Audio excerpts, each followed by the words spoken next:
ഈ എമ്പുരാൻ ഉണ്ടാക്കിയ കോലാഹലങ്ങൾ ശ്രദ്ധിച്ചിരുന്നു. അങ്ങനെ ഒരു സിനിമ ഇപ്പോൾ ഗുജറാത്തിൽ നടന്നൊരു വിഷയത്തെയാണ് അഡ്രസ്സ് ചെയ്യുന്നത്. അതിന് പറഞ്ഞ രാഷ്ട്രീയപരമായിട്ടുള്ള സാഹചര്യം ഉണ്ടെങ്കിൽ പോലും സിനിമയിൽ ആവിഷ്കാര സ്വാതന്ത്ര്യമുണ്ട്. എന്താ ഒരു പറ്റം എന്താ പറയുക BJP-യുമായി ചേർന്ന് നിൽക്കുന്ന ആളുകളൊക്കെ അത് അലോസരപ്പെടുത്തിയെന്ന തോന്നുന്നത്? അങ്ങനെ ഞാൻ ചോദിക്കട്ടെ, എന്തുകൊണ്ടാണ് അങ്ങനെയാണെങ്കിൽ TPയും 51 വെട്ടൊക്കെ എന്താ പുറത്തേക്ക് വരാഞ്ഞ്? ആവിഷ്കാര സ്വാതന്ത്ര്യം ഉണ്ടെങ്കിൽ മനസ്സിലായ? അതായത് അവർക്ക് എന്തും ചെയ്യാം. BJP അത് ചെയ്യുമ്പം അതായത് സത്യം ഏതിലും ഇപ്പൊ രാജൻ കേസ് സമയത്ത് എനിക്ക് ഓർമ്മയുണ്ട്. എൻ്റെ അച്ഛൻ ചെയ്യാത്ത കാര്യങ്ങൾ സിനിമയിലിട്ട് പൈസ ഉണ്ടാക്കിയ ആൾക്കാർ എനിക്കറിയാം. അവർ ഗതി പിടിച്ചിട്ടില്ല, അത് കാര്യം വേറെ. അല്ല, ഞാൻ അങ്ങനെ അച്ഛനൊന്നും പറയാൻ പോയില്ല. അച്ഛൻ എന്താ പറഞ്ഞേ? അച്ഛൻ ഇതൊന്നും മൈൻഡ് ചെയ്യുന്ന ഒരാളല്ല പൊതുവെ, അറിയാലോ. ആ സമയത്തൊക്കെ ഞങ്ങളിട്ടിട്ടൊക്കെ ആൾക്കാർ റോട്ടിൽ കൂടെ പോകുമ്പോൾ ആ കൊലയാളിയുടെ മോള് പോണു, അങ്ങനെ പോണു, ഇങ്ങനെ പോണു, ഇതൊക്കെ കേട്ട് വളർന്ന ആൾക്കാരാണ് ഞങ്ങൾ.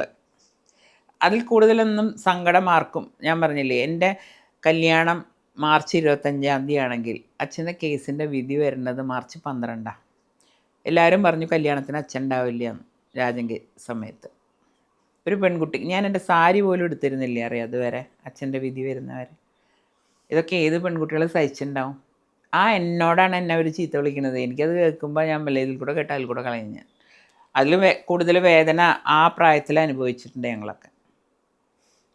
എൻ്റെ ഹസ്ബൻഡിൻ്റെ വീട്ടിൽ പോയിട്ട് കരുണാകരനുണ്ടാവില്ല, അങ്ങോട്ട് ജയിലിൽ പോവും. ഉടനെ എൻ്റെ ഹസ്ബൻഡിൻ്റെ അച്ഛൻ ചോദിച്ചു, അതിന് കരുണാകരനല്ലേ പോവുള്ളൂ, മോള് പോവില്ലല്ലോ. ഞങ്ങൾ മോളെ കല്യാണം കഴിക്കണേ. അപ്പം അങ്ങനെ ഒരു കുടുംബങ്ങളെ കിട്ടാനുള്ള ഭാഗ്യം ഞങ്ങൾക്കുണ്ടായി. അതുകൊണ്ട് ഇന്നും എനിക്ക് സ്വതന്ത്രമായിട്ട് പ്രവർത്തിക്കാൻ പറ്റുന്നതും എല്ലാം എൻ്റെ ഭർത്താവിൻ്റെ സപ്പോർട്ടുള്ളതാണ്. അല്ലെങ്കിൽ എനിക്ക് എന്തെങ്കിലും ചെയ്യാൻ പറ്റുമോ? എൻ്റെ അടുത്ത് പറയും, ഇതൊന്നും മൈൻഡ് ചെയ്യണ്ട, നമ്മളെന്താ നമുക്ക് അറിഞ്ഞൂടെ, പിന്നെ നമ്മളെ അടുത്തറിയുന്ന ആളുകൾക്ക് അറിയാം. ഇപ്പൊ കുറേ തെറ്റിദ്ധാരണകൾ എനിക്ക് മാറ്റാൻ പറ്റിയിട്ടുണ്ട് കേട്ടോ. ഈ പറഞ്ഞ മാതിരി ഞാൻ എല്ലാവരോടും നന്നായി പെരുമാറുന്ന ഒരാളാണ്. പൊതുവെ ട്രെയിനിൽ കയറിയാൽ സാധാരണക്കാർ അവരെന്നോട് സംസാരിക്കില്ല. അവരെന്നെ കാണുമ്പോൾ ഞാൻ എന്തോ അപ്പം ഞാൻ അങ്ങോട്ട് കയറി സംസാരിക്കും. അപ്പം അങ്ങനെ കഴിയുമ്പോൾ ഞാൻ അവരെ പറ്റി ഭയങ്കര കമ്പനിയാവും. അങ്ങനെ എല്ലാവരോടും ഞാൻ സംസാരിക്കും. അതുകൊണ്ട് കുറേയൊക്കെ പിന്നെ ഞാൻ അങ്ങനെ ഇറങ്ങി നടക്കുന്ന ഇതല്ല. തൃശ്ശൂരത്തെ ആളുകൾക്ക് എന്നെ അറിയാം. അതായിരുന്നു എൻ്റെ പ്രവർത്തന മണ്ഡലം. ആ കോൺസ്റ്റിറ്റ്യുവൻസിക്കാർക്ക് ഇന്നും ഇപ്പോഴും എന്നെ വിളിക്കും, ചേച്ചി വാ ഞങ്ങൾക്കൊരു പ്രായശ്ചിത്തം ചെയ്യാനുള്ളത് ഇതാ എന്ന് പറയും. അങ്ങനെ സ്നേഹിക്കുന്ന ആൾക്കാരുണ്ട് അവിടെ.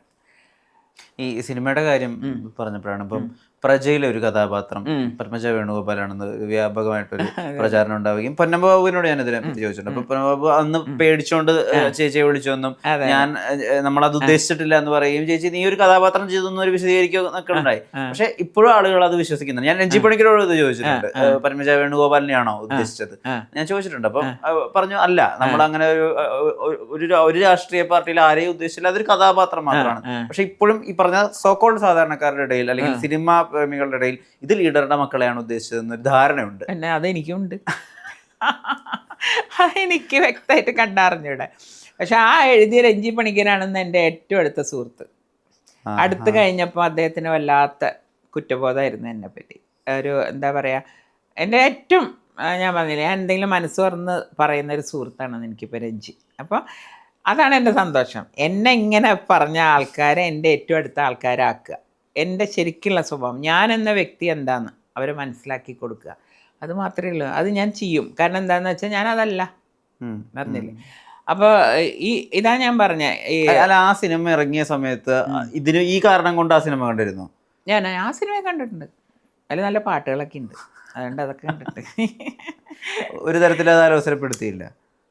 അതിനി വന്നാലും ഇല്ല എനിക്ക്.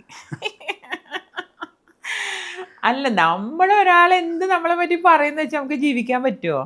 നമ്മൾ തെറ്റ് ചെയ്ത, ഞാൻ ചോദിക്കട്ടെ, ഞങ്ങളിപ്പോ എത്രയോ കാലം എന്നെയും എൻ്റെ സഹോദരനെയും വേട്ടയാടിയുണ്ട് മാധ്യമങ്ങൾ.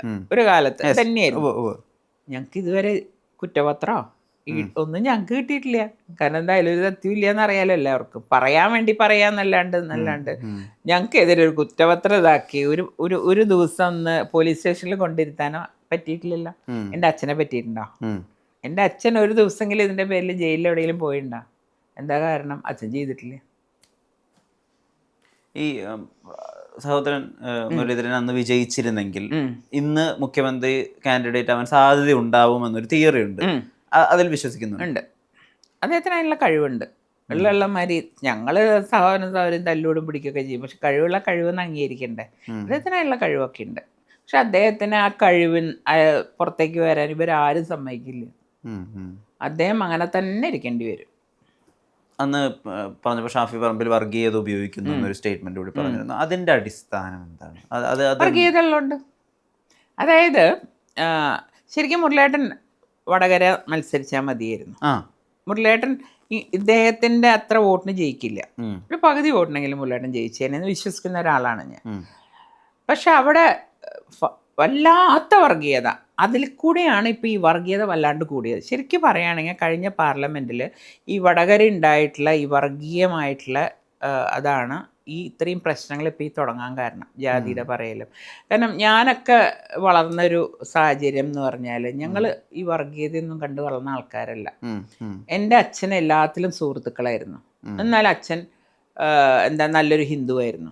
ഗുരുവായൂർ പോക്കും വിശ്വാസങ്ങളും അപ്പോൾ അച്ഛൻ എന്നിട്ട് പറയും, നമ്മൾ പണ്ടൊക്കെ ഇതിൽ വായിച്ചിട്ടുണ്ട് നമ്മുടെ പുരാണങ്ങളിലൊക്കെ, ഒരാളും പറയില്ല ഇന്നാള് എല്ലാ മതങ്ങളെയും എല്ലാം സ്നേഹിക്കണം എന്ന് പറയുന്ന മതമാണ് ഹിന്ദു മതം. പക്ഷെ അത് തെറ്റിദ്ധരിക്കപ്പെടുകയാണ് എന്ന് എപ്പോഴും അച്ഛൻ പറഞ്ഞു തരുന്ന ഞാൻ കേട്ടിട്ടുണ്ട്. അത് കേട്ട് വളർന്ന എനിക്ക് അങ്ങനെ ഒരു ജാതിനെയും മതത്തിനെയും വേർതിരിച്ച് കാണാൻ പറ്റില്ല. പിന്നെ ഞാനൊരു ഹിന്ദു ആയതുകൊണ്ട് എനിക്ക് അച്ഛൻ്റെ മാതിരി ഹിന്ദു ഇതിൽ എനിക്ക് വിശ്വാസമുണ്ട്. പക്ഷെ ഈ പ്രശ്നങ്ങളൊക്കെ വന്നു കഴിഞ്ഞപ്പം ഞാൻ അങ്ങനെ പൊതുവെ പുറത്തേക്ക് പോകുമ്പോൾ ചന്ദനക്കുറി ഓടുന്ന ആളോ അങ്ങനെയൊന്നുമല്ല. ഗുരുവായൂർ പോയി വരുന്ന ദിവസം എൻ്റെ നെറ്റിയിൽ ചന്ദനം, അത് ഞാൻ തുടച്ച് കളയാറില്ല. ഉടനെ എന്നെ ചില യുവാക്കൾ, ചേച്ചി എന്ത് BJP ചേരാൻ പോണ ചന്ദനക്കുറിയൊക്കെ ഇട്ടിട്ട്.